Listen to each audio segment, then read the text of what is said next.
샬롬 할렐루야. 욥기 9장 19에서 26절이요. 힘으로 말하면 그가 강하시고 심판으로 말하면 누가 그를 소환하겠느냐.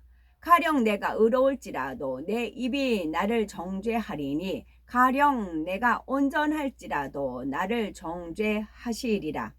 나는 온전하다마는 내가 나를 돌아보지 아니하고 내 생명을 천히 여기는구나. 일이 다 같은 것이라. 그러므로 나는 말하기를 하나님이 온전한 자나 악한 자나 멸망시키신다 하나니 갑자기 재난이 닥쳐 죽을지라도 무죄한 자의 절망도 그가 비웃으시리라. 세상이 악인의 손에 넘어갔고 재판관의 얼굴도 가려졌나니 그렇게 되게 한 이가 그가 아니시면 누구냐. 나의 날이 경주자보다 빨리 사라져 버리니 복을 볼 수 없구나. 그 지나가는 것이 빠른 배 같고 먹이에 날아내리는 독수리와도 같구나. 욥기 강의 21번째, 욥의 무지 2번째입니다. 영적인 무지함 가운데 하나님을 오해하고 판단, 정죄하는 등 거침없이 드러나는 욥의 악과 속마음에 대해서 살펴보겠습니다. 첫째, 하나님을 무서운 심판자로 오해하는 욥. 욥기 9장 19절에 힘으로 말하면 그가 강하시고 심판으로 말하면 누가 그를 호출하겠느냐. 욥이 볼 때 하나님은 하루아침에 자신의 모든 것을 빼앗아 간 무서운 분이시기에 강한 하나님으로 표현하고 있습니다. 즉 하나님은 강한 힘을 마음대로 쓰시는 분이라는 것입니다. 하나님께서는 우리를 사랑하심으로 독생자 예수님을 이 땅에 보내셨습니다. 예수님께서는 우리의 죄를 대신 지고 십자가에 못 박혀 죽으셨으나 3일 만에 부활하심으로 원수 마귀의 사망 권세를 깨뜨리셨지요. 그러므로 하나님의 강함은 죽음의 권세를 이긴 강함이며 부활의 강함입니다. 이처럼 무엇보다 강하고 위대한 것은 사랑의 힘이지요. 하나님의 사랑은 예수 그리스도의 핏값으로 인류를 구원하여 영생으로 인도하시는 강함입니다. 이 사랑의 힘은 죄인을 회복케 하며 강팍한 마음을 부드럽게 녹이며 원수와도 화목하게 만들지요. 이처럼 강한 사랑의 힘으로 인해 예수 그리스도께서는 온 인류에게 구원의 길을 열어주시고 만왕의 왕 만주의 주가 되셨습니다. 또한 하나님은 행한 대로 갚아주시는 심판자로서의 힘이 있는 분이십니다. 그런데 욥은 하나님이 주권을 사용하여 예정 가운데 마음대로 처리해 버리는 무서운 심판자라고 표현하고 있습니다. 우리는 반석이시며 진리 자체이신 예수 그리스도로 인하여 공의로운 심판이 이루어짐을 알아야 합니다. 하나님께서 아들에게 심판하는 권세를 주신 이유는 예수님만이 곧 진리 자체이기 때문입니다. 진리 자체이신 예수님께서 이 땅에 가르치신 모든 말씀과 친히 본이 되어 행하셨던 모든 행함이 심판의 기준이 되지요. 그러므로 예수 그리스도를 믿어 생명을 가진 사람은 천국으로, 생명을 갖지 않은 사람은 지옥으로 가는 것입니다. 두 번째, 욥의 이중성의 마음. 가령 내가 의로울지라도 내 입이 나를 정죄하리니 나는 순전하다마는 내가 나를 돌아보지 아니하고 내 생명을 천히 여기는구나. 여기서 정죄란 자신의 범죄 행위에 대한 대가를 의미하며 폐괴란 부서지고 무너지는 것을 의미합니다. 욥의 속마음은 여전히 스스로 의롭고 정직하며 순전하다고 생각하는데 친구들은 그렇지 않다고 이야기하니 욥은 어쩔 수 없이 자신을 정죄하며 자신의 폐괴함을 증거한다고 표현하는 것입니다. 진정으로 잘못을 인정하는 것이 아니라 그래 내가 잘못했다고 치자 이런 뉘앙스로 말하는 것이지요. 이는 욥의 이중성의 마음을 나타내는 말입니다. 흔히 사람들은 미워하면서 사랑하는 척, 사랑하면서 미워하는 척, 속으로는 화가 나는데 절제하여 너그러운 채 하기도 합니다. 마음에 없는 엉뚱한 말을 하면서도 그것을 인식조차 못하는 경우도 있지요. 안 그런 척, 거룩한 척하는 모든 것들이 거짓되고 이중적인 모습입니다. 중심을 보시는 하나님께서는 겉으로만 죄를 인정하거나 형식적으로 사랑을 표현하는 것에 쏙지 않으십니다. 마음 중심에서 회개하고 돌이키기를 원하시며 마음에서 우러나는 사랑을 원하신다는 사실을 깨달아 깨끗하고 진실한 마음을 이루어야 하겠습니다.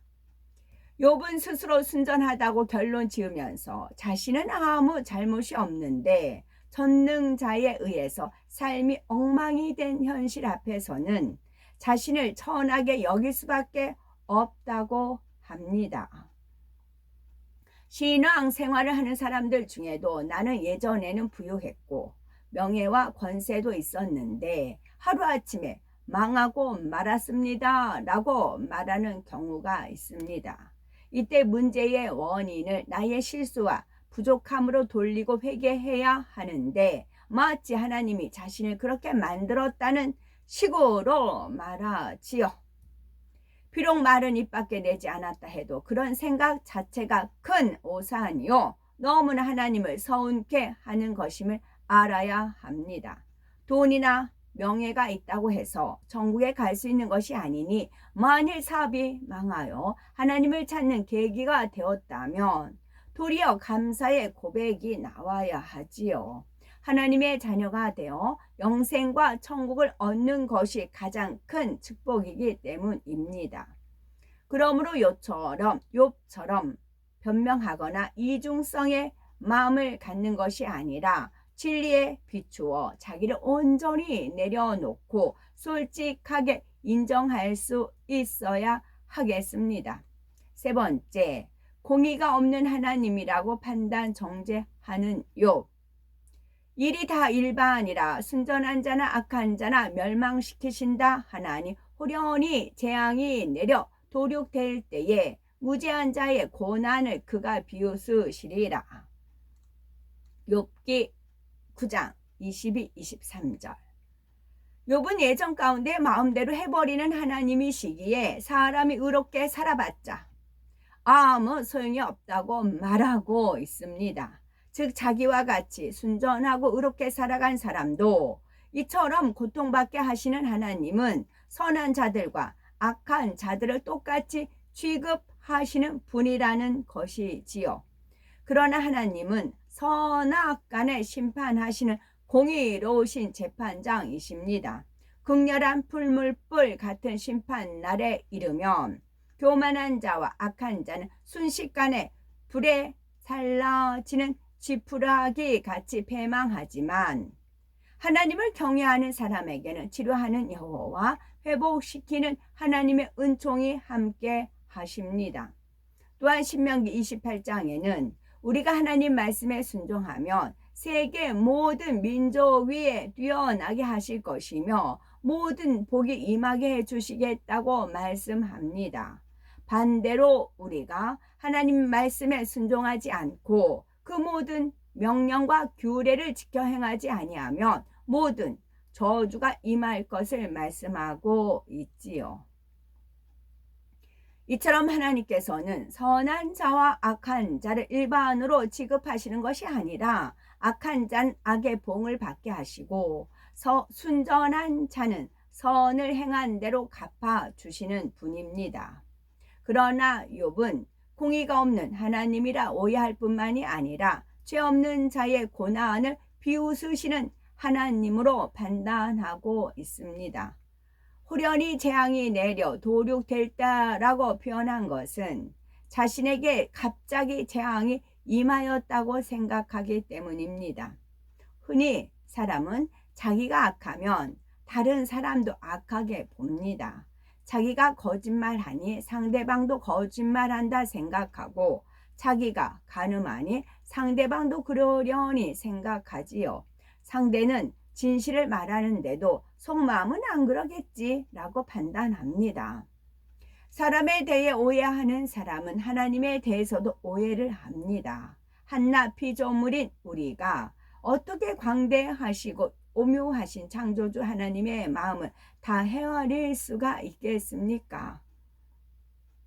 그런데 욥은 마치 하나님의 마음을 다 아는 것처럼 함부로 말하고 점점 더 하나님에 대하여 비꼬며 자신의 억울함을 토설하고 있습니다. 네 번째, 자신의 속마음을 보지 못하는 욥. 욥기 9장 24절에 세상이 악인의 손에 붙이었고 재판관의 얼굴도 가리워졌나니 그렇게 되게 한 이가 그가 아니시면 누구이뇨? 하나님께서는 사람의 깊은 속마음을 감찰하십니다. 욥이 시험이 오기 전에는 순전하고 정직한 자로 인정을 받았지만 하나님께서는 욥의 깊은 속마음에 있는 악을 알고 계셨습니다. 사단도 이 악을 알았으므로 송사를 했고 하나님도 허락하셨던 것입니다. 연단을 받아야 속마음이 드러나고 결국 회개하여 변화될 수 있기 때문입니다. 그런데 욥은 아직도 자신의 속마음을 보지 못하니 자기처럼 순전하고 정직한 사람을 이렇게 고통 속에 살아가게 하는 것은 하나님의 재판이 공의롭지 못하기 때문이라고 말합니다. 뇌물을 받고 공의를 굽게 하는 재판관처럼 하나님도 마찬가지라고 단정한 것이지요. 하나님께서는 공의로우신 분이십니다. 하지만 욥은 현재 연단이 자신의 깊은 악으로 인함임을 깨닫지 못하니 계속하여 하나님을 원망하고 있습니다. 마음속 깊이 자리 잡고 있던 악들이 하나씩 나오기 시작하더니 이제는 거침없이 쏟아져 나옵니다. 욥 자신도 몰랐던 악들이지요. 그러나 욥은 시험이 오기 전 하나님을 경외하여 성실하게 번제를 드렸으며 행함으로 죄를 짓지 않았고 열심히 이웃을 돌보아 주는 등 반듯한 삶이었기에 하나님께서 순전하다고 해주셨던 것입니다. 굳이 드러나지 않는 내면의 악을 들춰내신 것이 아니라 욥의 그 당시 모습 그대로를 인정해 주신 것이지요. 욥 또한 자신이 잘했던 것만을 생각하니 자신의 악을 발견하지 못하고 있습니다. 욥기 9장 25절 나의 날이 체부보다 빠르니 달려감으로 복을 볼 수 없구나. 그 지나가는 것이 빠른 배 같고 움킬 것에 날아내리는 독수리와도 같구나. 체부란 왕이나 고위 직책의 메시지를 전달하는 보발꾼이나 우편물을 전달하는 사람을 말합니다. 이런 사람들은 소식을 빨리 전하기 위해 바삐 움직이죠. 욥이 지난 날에 체부보다 빠르다 말한 것은 그만큼 시간이 허무하게 지나고 있음을 비유한 것입니다. 즉 자기가 정한 응답의 시간이 있었는데 이제는 그 테두리를 벗어났음을 의미하며 나는 이제 안 되나 보다 라고 체험이 담긴 말이지요. 바다에 배가 지날 때는 물보라를 일으키지만 일단 지나고 나면 언제 그랬느냐는 듯이 흔적조차 없습니다. 이와 같이 욥은 지금 자신의 인생이 아무런 유익도 열매도 없이 허무하게 지나가고 있음을 비유로 말하고 있습니다. 독수리는 공중에 날다가 먹잇감을 발견하면 손살같이 내려와 잡아챕니다. 이는 욥이 허무하게 지나가는 시간에 대한 안타까움을 표현하는 동시에 너무나 갈급한 심정을 호소하는 말이지요. 고통이 하루빨리 해결되기를 원하는 갈급함의 표현이며 허무하게 지나가는 하루하루의 흐름이 너무나 고통스러움을 나타내고 있는 것입니다. 친구들이 이러한 욥의 아픈 마음을 읽을 수 있었다면 그의 심령에 맞춰 사랑으로 권면했을 것입니다. 우리는 연단 중에 있는 사람을 대할 때에 욥의 친구들 같이 차갑게 내리 쏘는 것이 아니라 아픈 그 마음을 이해하고 따뜻하게 보듬어 줄 수 있어야 되겠고, 무조건 진리의 잣대로 판단하며 다구치는 것이 아니라 먼저 아픔을 공감해 주고 사랑으로 깨우쳐 줌으로써 상대가 회개하고 돌이킬 수 있도록 도와주어야 하겠습니다. 선하시고 온전하신 하나님의 마음을 알고 신뢰했던 아브라함은 독자 이삭을 번제로 드리라는 말씀에도 조금의 오해도 하지 않았습니다. 조금의 오해도 하지 않았습니다. 오히려 하나님의 마음을 헤아려 큰 기쁨이 되어 드릴 수가 있었지요. 하나님께서는 모든 자녀들이 이런 믿음에 이르기를 원하심으로 연단하십니다. 그 과정에 낙오되고 넘어지는 이들이 있다 해도 알고 참 자녀를 얻기 위해 우리를 단련하시는 것이지요. 그러므로 베드로전서 1장 7절에 너희 믿음의 시련이 불로 연단하여도 없어질 금보다 더 귀하여 예수 그리스도의 나타나실 때에 칭찬과 영광과 존귀를 얻게 하려 함이라라고 말씀이, 다시요.